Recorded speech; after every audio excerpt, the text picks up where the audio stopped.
ევანგელისტური ეკლესია სახელმწიფოს სასამართლოს საშუალებით კონტროლში ადანაშაულებს. პასტორი ზაალტყეშელაშვილი სახელმწიფო უწყებების მხრიდან მისი რეპუტაციის შელახვაზე, გამოხატვის შეზღუდვასა და ევანგელისტური ეკლესიის დამოუკიდებლობის წინააღმდეგ ქმედებებზე ლაპარაკობს. ამის შესახებ ეკლესიის წარმომადგენლებმა პრესკონფერენცია ტოლერანტობისა და მრავალფეროვნების ინსტიტუტთან ერთად გამართეს. რა შემთხვევასთან გვაქვს საქმე და რას გულისხმობს ევანგელისტური ეკლესიის ბრალდებები? თათა კარიაულისგან მოვისმენთ ვრცლად. ხელისუფლებას სურს ეკლესიები მისი კონტროლის ქვეშ მოაქციოს.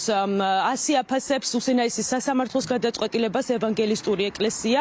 შეიქმნა თეორია, თითქოს ჩვენ არ ვარსებობთ, თითქოს ეს არ არის სამლოცველო სახლი და ეს ყველაფერი ერთად შეკერილი შევიდა სასამართლოში. სანამ ეს საქმე დაიწყებოდა, ჩემთან პირადად იყო მოსული პიროვნება, მის გვარს უბრალოდ არ ვასახელებ, რომელმაც პირდაპირ მითხრა, რომ თუ შენ არ დაემორჩილები გარკვეულ წესრიგს, რომელიც იყო გარკვეულად სახელმწიფოს მორჩილების ნიუანსები, ჩვენ გვყავს მეგობრები მთავრობაში და მათი საშუალებით ამ შენობას წაგართმევთ.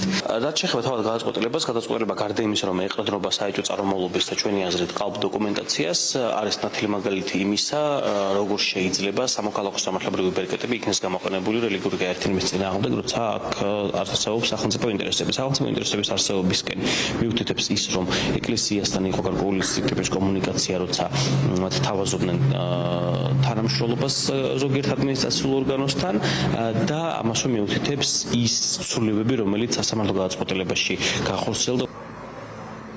2023 წლის 30 იანვარს პასტორმა გადაწყვეტილება უზენაეს სასამართლოში გაასაჩივრა, თუმცა უზენაესმა სასამართლომ სარჩელი დაუშვებლად ცნო და შესაბამისად მეორე ინსტანციის გადაწყვეტილება დარჩა კვლავ ძალაში.